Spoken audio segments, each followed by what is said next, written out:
me again, Olive. Welcome po dito sa Greenfield Realty. So welcome po sa aming panibagong vlog. Another day, another farm lot na naman tayo for today. So for today's video, nandito po ako ngayon sa Buena Vista, Quezon, kung saan maglolocate po ako ng isang property na small cut lang So ito po ay along Barangay Road. Ayan.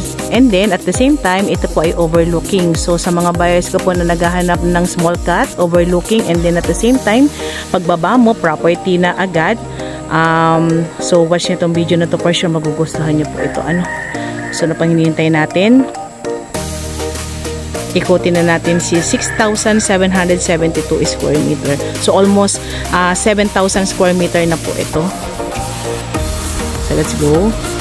So yan, ikutin natin si property. So ang bilang po ng niyog na nakapaloob kay 6,772 square meter or almost 7,000 square meter po ay nasa 70 kapuno na lang po. So hindi po lahat ng tinatamaan ng camera natin sa po nung ating property. Bali dito po sa part na to, lapit tayo. So may makikita po kayong bahay na yan. Yan po ay may barbed wire na po na nakaharang dyan. So hanggang dun lang po yung ating property. Bali yung house na yon, hindi na po yan kasama dun sa ating binablog for today. So maganda lang kasi siya dahil itong kabuuan na to ay ang daming niyog. And then marami na rin kapitbahay. Pakita ko lang po sa inyo yung pinakahangganan ni property po. So kung makikita nyo po yung saging na yan, hanggang dyan lang po yung ating binibisitang property for today. Po. So ang sukat po or ang korte ng sukat po ng ating property is almost square.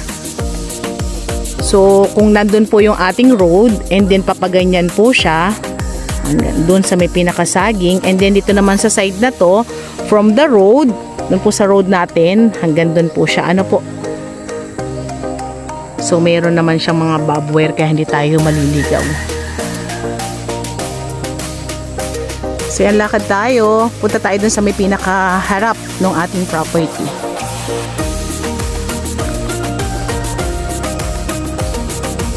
Kagandahan nito, hindi na tayo mapapanglaw. Ang daming bahay po dito. So, meron doon, and then meron doon. Tapos, ayan pong isa. Ayan.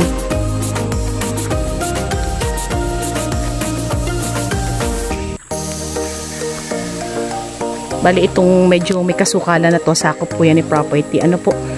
So, ito yung pinaka-overlooking natin. Punta tayo doon. Hanap lang tayo ng daan na hindi masyadong masukal.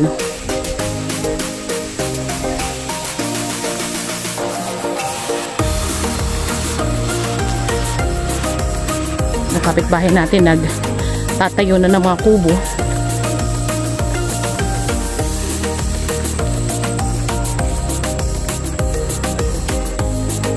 Pakita ko lang po sa inyo yung pinaka-boundary natin to another property. Bali itong kubo na yan, hindi na po sakop ni property po yan. Dito po tayo mag-start.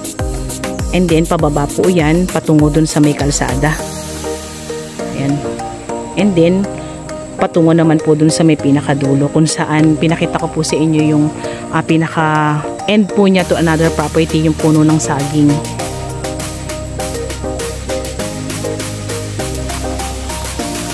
So dito tayo. Bali si property po ay dating tinaniman ng citronella. So ayan, mapapansin natin hindi na siya naani. Ang citronella po kasi itinatanim dun sa mga property na medyo may pagka-slope type para hindi po naistakan ng tubig.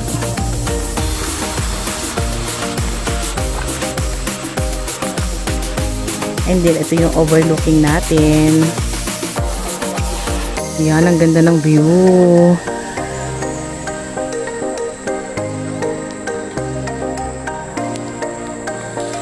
So itong part na to wala siyang tanim.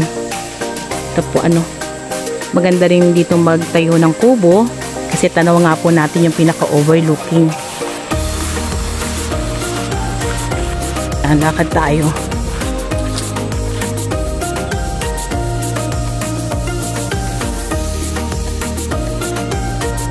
Ganda. So pag nalinis natin si property, magiging ganun na yun kaganda. Ito lang part naman po na to ang medyo masukal. Pero yung ibang part, malinis naman po ano. Saglit lang linisin to. Small cut lang po ito.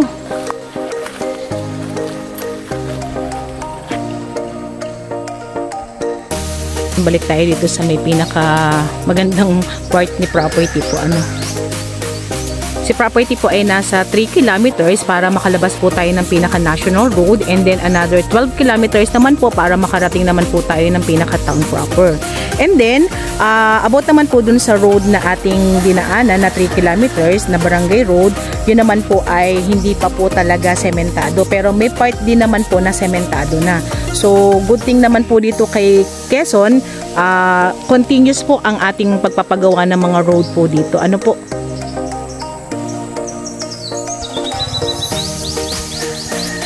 Si property po ay meron pong source ng kuryente, and then may signal din po ang ating phone.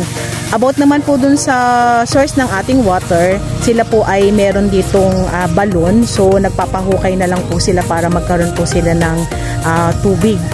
So pwede rin naman po kay property, magpagawa na lang po tayo ng deep well.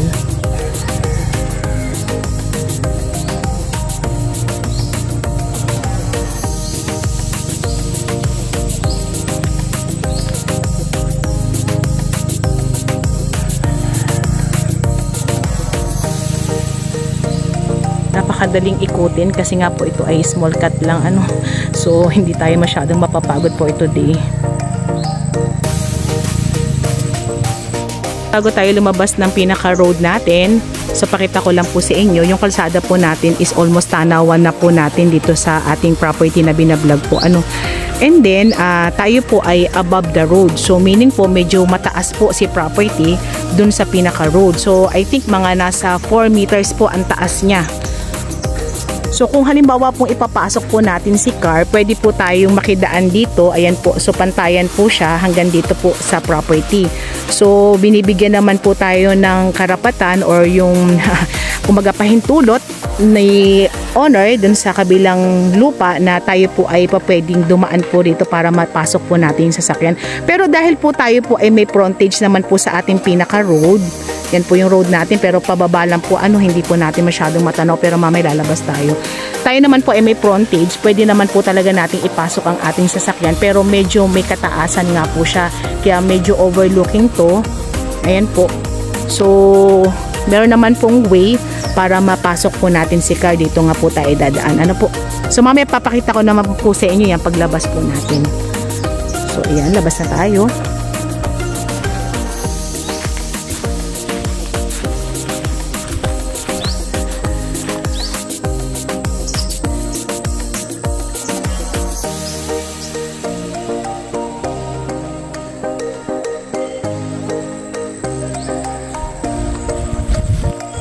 Pakita ko sa inyo yung reality mismo ng bababaan natin.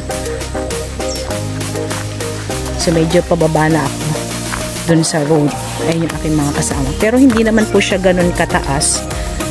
And then napaka-smooth naman nung gagawin nating pagbaba. So ayun na po yung road natin. Zoom natin para makita natin. Ayan na oh.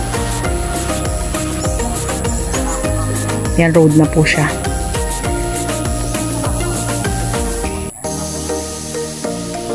So ulitin ko lang po, si property po ay courting panyo. So parang 4 na muhon lang po yung ating pinaka cut ng ating lupa. Ano po? So baba na tayo. Ito tayo din sa road.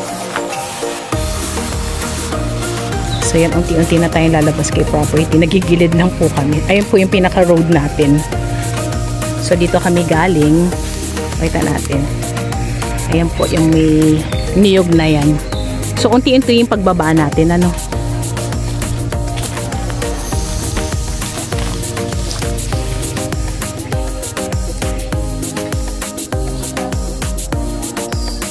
Last, nandito na kami sa may pinaka barangay road. So ito na po yung ating pinakadaan. So hindi pa po siya cemented po ano.